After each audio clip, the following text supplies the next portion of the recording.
This is Zaza. I'm Fix. Welcome to The Walk.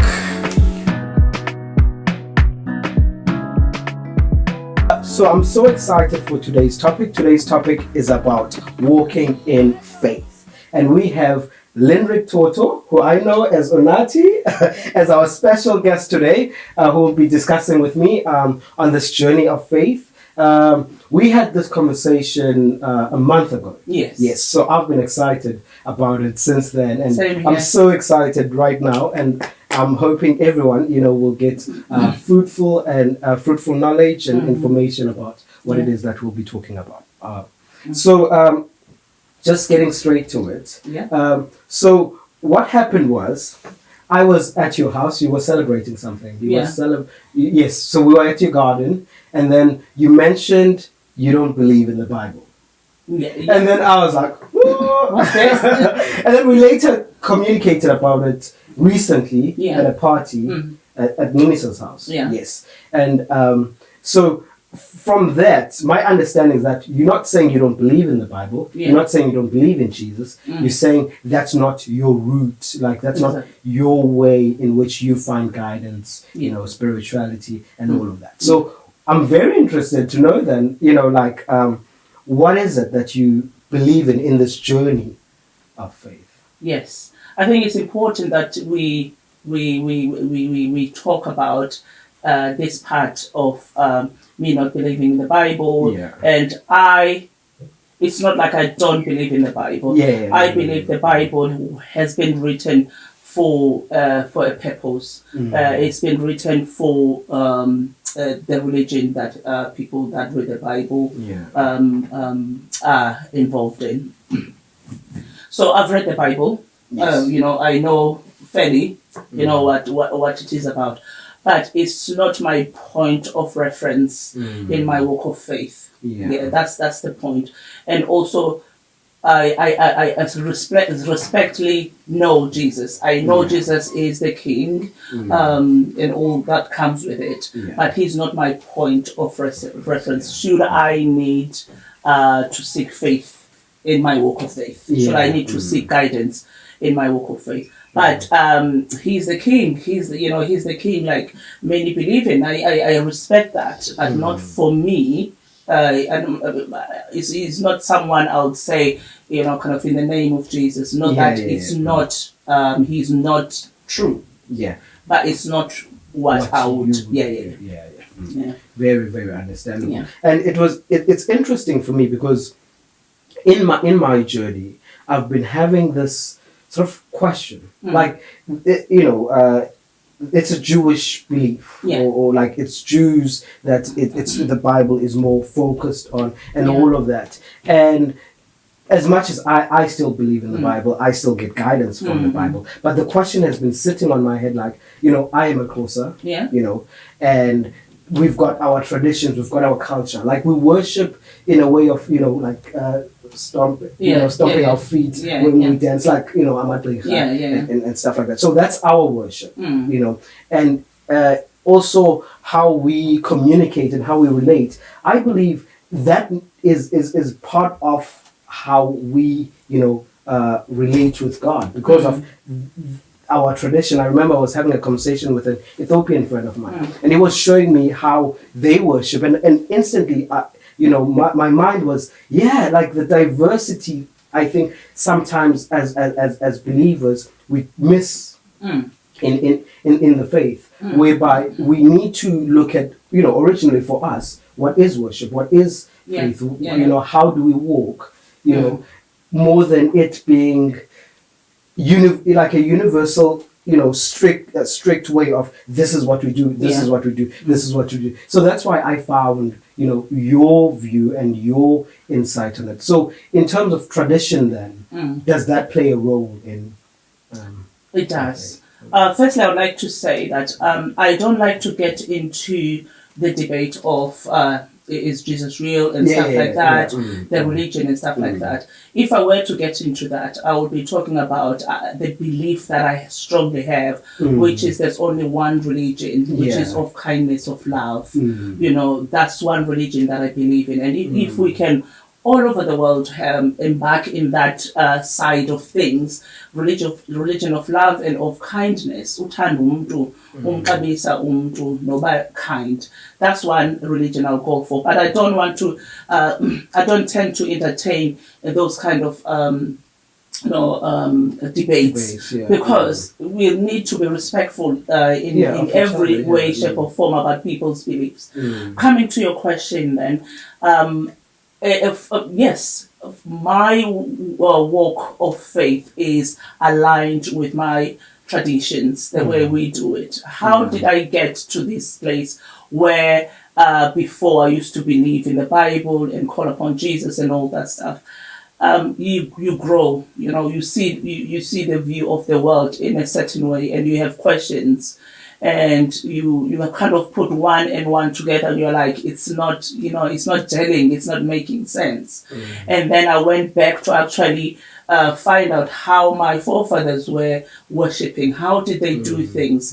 How, we know, I'm sure you know of when it was a drought period or drought season, where we are from, where mothers will go in the mountain and go about it.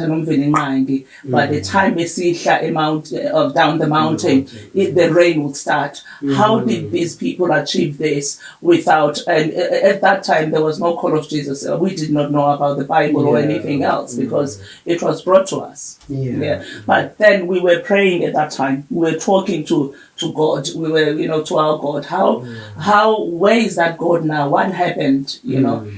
So then I started embarking on that journey and finding out how my people were worshipping.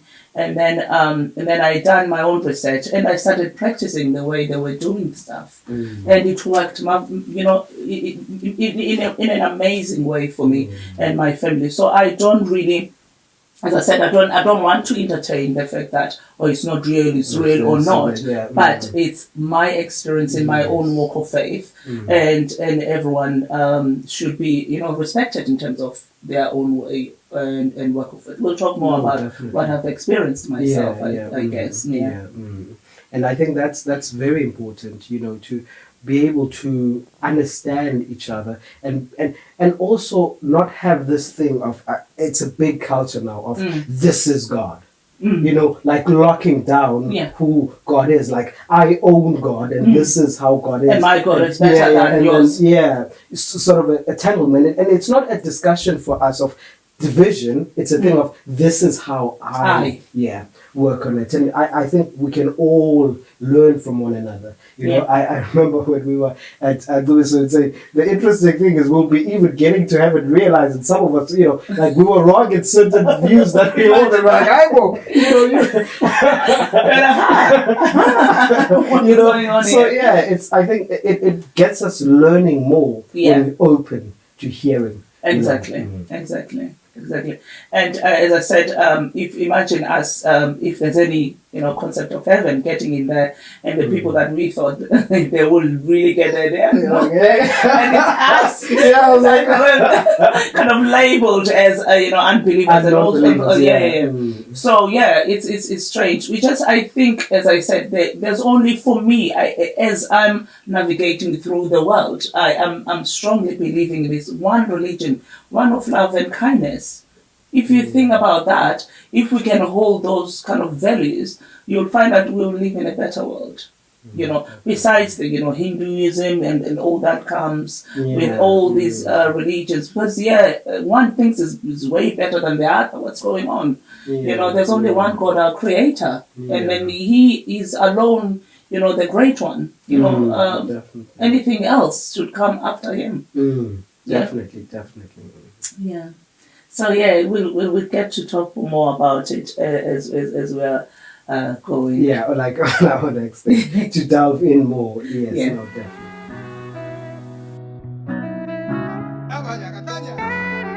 Yeah, that was really, really powerful, incredible, and a lot to take in. And I think I've learned, even for myself, I really want to do research, like traditionally the way like you did it, to just find more about, how our ancestors worshipped and prayed. Yes, so that's a very interesting one for me. So, what is faith to you? Like, who do you serve?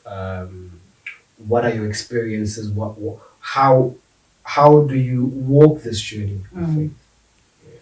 Okay, I'm just trying to, as I said before, I've never been asked this question. I was trying to see how really, what it is to me. But I think what comes out for me is having that practical, commitment that you make to your God and to your guides. And just having that trust in that and having that commitment, the practical commitment to them. So that's what faith it is to me. Like, for instance, I won't go anywhere to seek guidance. I'll go to God and I'll speak to my guides to plead for me to God. Because there are things that in your walk of faith you can't just do on your own. Obviously, we live in a world that is full of spirits, I would say. Some are good, some are bad. So there are times that you pray and nothing is moving. That's when then you call upon your guides that are just literally walking before God, especially the ones that are late. Then they plead for you. So I have that commitment to the whole system, But if you were to ask me, who do I serve? I serve my Creator, the God that lives, and the beginning and the end, the Alpha and the Omega, Toto Pilayo. But I know there are abantu abakumoya that are looking out for me as well, serving as guardian angels. So these are the people sometimes I call upon. Should I feel stuck and stagnant, and I'm like, so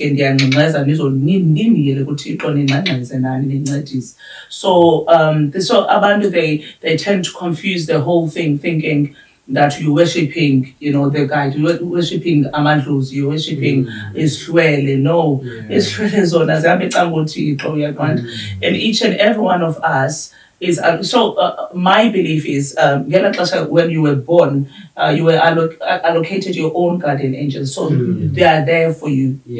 They go with you everywhere. They make who you are. And then obviously bayobe khona ke ngoku abaleleyo kufa bebengomakhulu bakho, your tatomkhulus, your granddads, your aunties that loved you so much. They don't stop should they die. Their spirit is still looking out for you. And these are the people then, should I feel like, I'm stagnant, I don't know if God can hear me or whatever, and then I call upon them because they're more closer to God than I am. And they're more in a purified space than I am.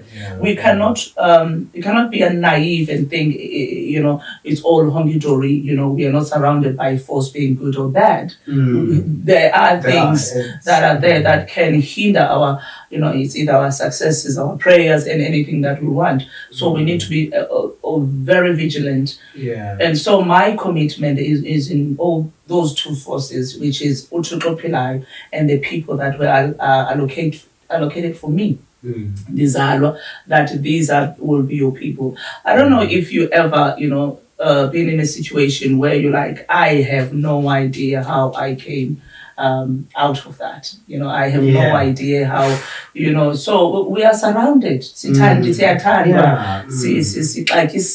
loved, we are valued. The decisions that we make, and they're not just from us. From Wulunga and they are from the guidance of God, and not only that, our guides. So that's how I navigate myself. I am lucky in terms of spiritually. So how do you call it? Which is you're enlightened. So I sleep, I dream stuff, and at times I get warnings. This is going to happen to you. I'm like that. So I'm lucky that way. There are people that may not be, but it doesn't mean like Avatar. No, they are not.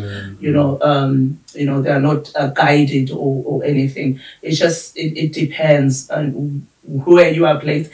Oh my God, it feels like I need to take you a long way, but I'm trying to get to bits and pieces. So when I'm talking about when I'm talking about you being allocated a guide, and then there are things that goes with that we can sort of get on. But what I'm trying to say, it doesn't mean that your position within your family dynamic, would I say, is less than someone like me. If you see what I mean. So we all positioned strategically within our families and society.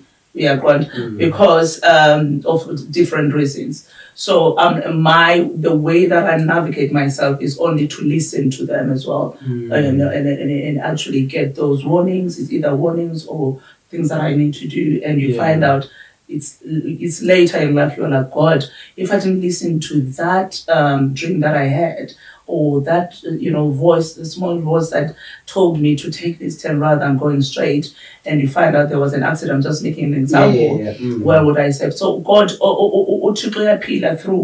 through them and through me. You understand? So it's me making that commitment. To answer your question, is me making the commitment. That's how faith it is. Me making a commitment in trusting these forces that navigate life sometimes for me. Or maybe at all times. So the ancestors that work like as a spirit, how in the biblical world would be like the Holy Spirit, like the Holy Spirit, our advocate, sustainer, guide, all of those. So the ancestors are that to us, whereby, if there is something they advocate to us, for us, to God, and they sort of in partnership with God in guiding us and helping us in the journey. Exactly. That's how I really, really translate it. But God being the supreme power. Do you understand what I mean? God being the supernatural. You understand? Like the great. So hence I always talk to people like, oh my God, it's sad. It's absolutely sad because people will label, they believe demonic. It's absolutely great. I don't know. Have you had a grandmother? I always go back to how my grandmother was to me. I don't know. You obviously you have a grandmother.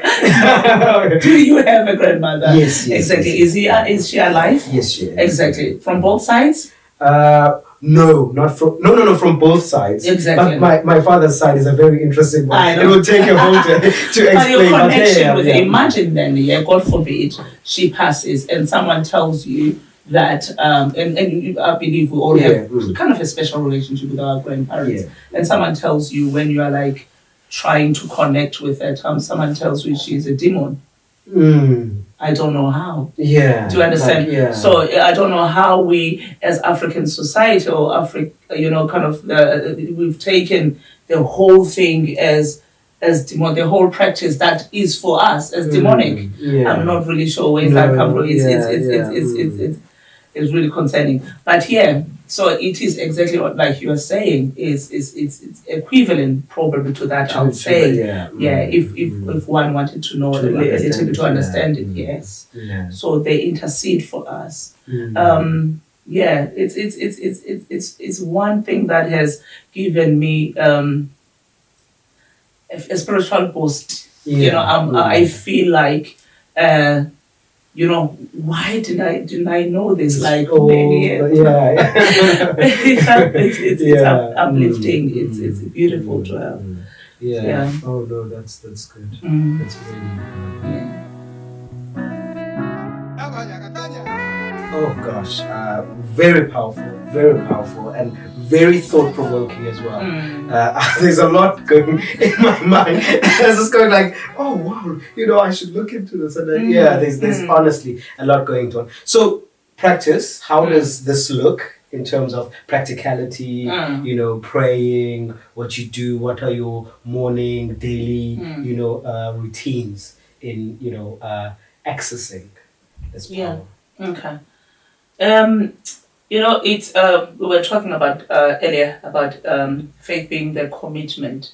So just for every faith, really, you need to have a commitment to the God that you believe in. You know, you find that Muslims, they pray at 1 o'clock if I got it right, 5 times a day, and, things like that. So it's a commitment. Yeah. And one of the ways I pray, so I do different ways. It depends on what I say, my circumstances are, where my emotional health is, or what I need, or the need, or it could be a need of a friend, or a need of a relative. So I do also pray for others. So it depends on what's going on. Yeah, so I'm not going to get into the other ways because there's different ways that I do. But just simply daily, if I were to be like nothing is happening, I just have to pray. So weekly I cleanse my environment spiritually. I cleanse the house, the cars, everything I cleanse. So I don't know if you know, we have the African sage, which is called Imbepo. It's got an English name that is so long I can never say it. So you're actually gonna go to Google and ask what is Imbepo, IMPHEPHO. So you'll find out. So some people use sage, the sage that we know, but there's an African sage that is specifically found in Southern Africa, which is called Imbeb. Yes. So it's the importance of cleansing your space. I cannot put it enough to say how important it is to cleanse your space, your environment, please.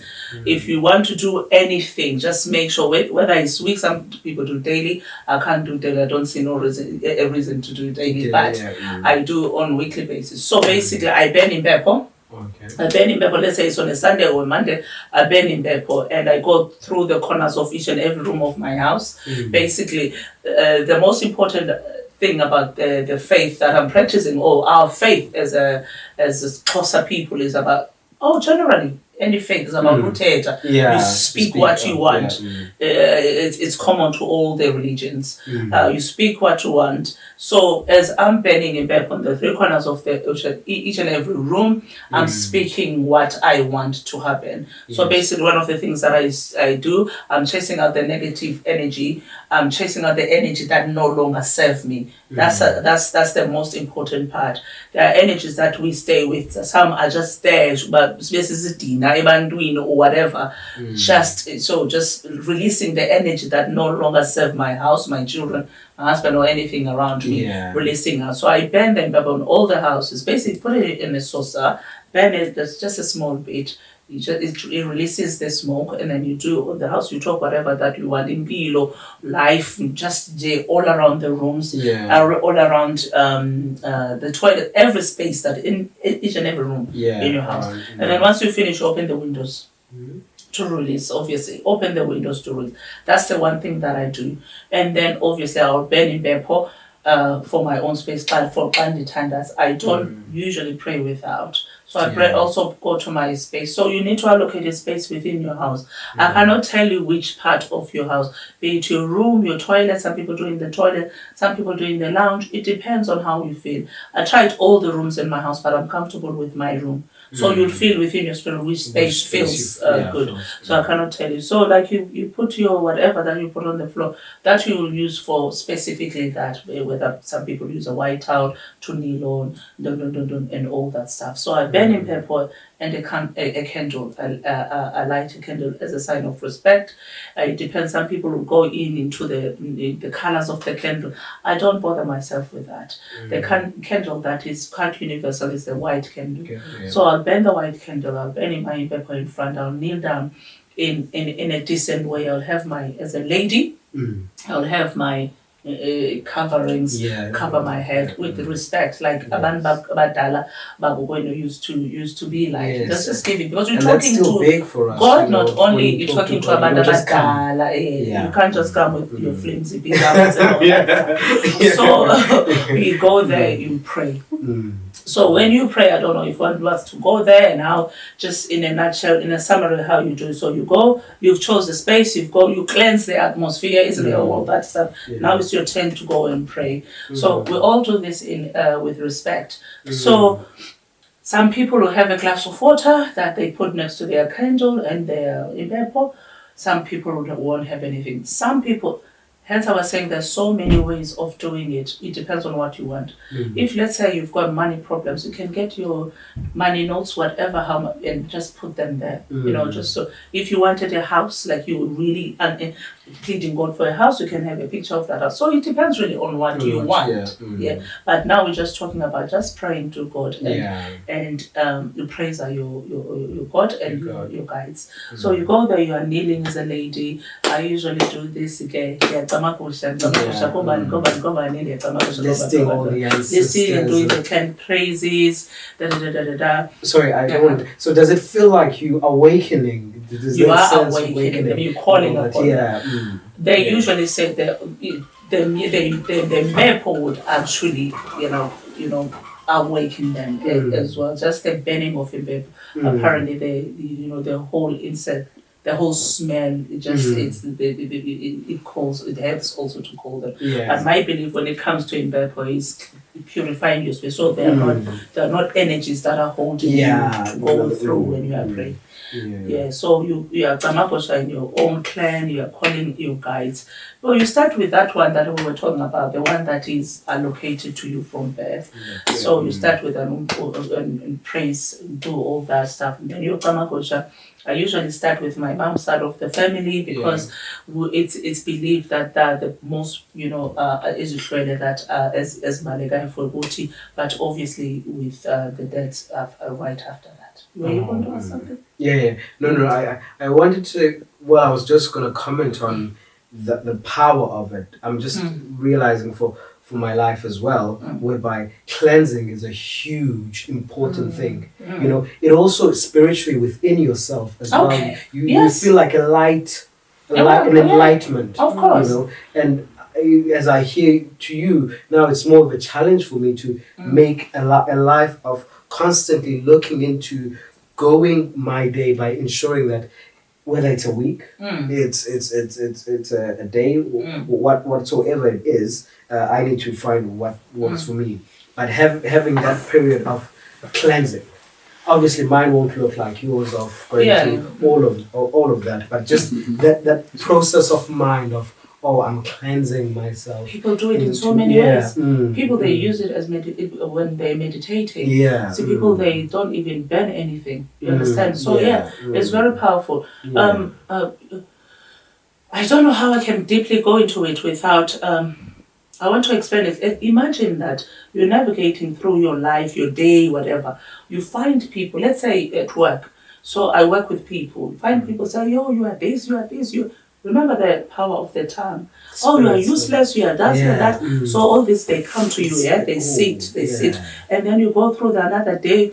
Some people are blessing you. All these things, they come, they stick. And then we are going through life because were upon your head that, why you are just useless. I'm just generally making, there's so many things that are said about you. Sorry for the language, but we don't know. And these are the people that you did not do nothing to. So the cleansing of your aura is very important. Things that you have heard and things that you have not, the things that have been said about you, about your name, about you, just generally. You need to release yourself. All the energy that is not going to serve you that week, they need to go starting afresh. That's why I'm doing it every week. But I'm not saying throughout the week there's nothing that's going to stick, but then I've got another way to cleanse myself. Some people can do it daily, it's not a problem. Some people, the first thing they do, they meditate. You understand? Just to cleanse their space. So that's beautiful as well. So you need to be very careful. Navigate through life. If you go for a job, you don't get it, and you are the best candidate, and there's no proper reason why. You don't know. You don't know what you are holding. Very, very powerful, very interesting topic. There's a lot that we can learn from. Absolutely. That's all for today. We had a great time, didn't we? Yes, we did. So please subscribe. Don't forget to subscribe.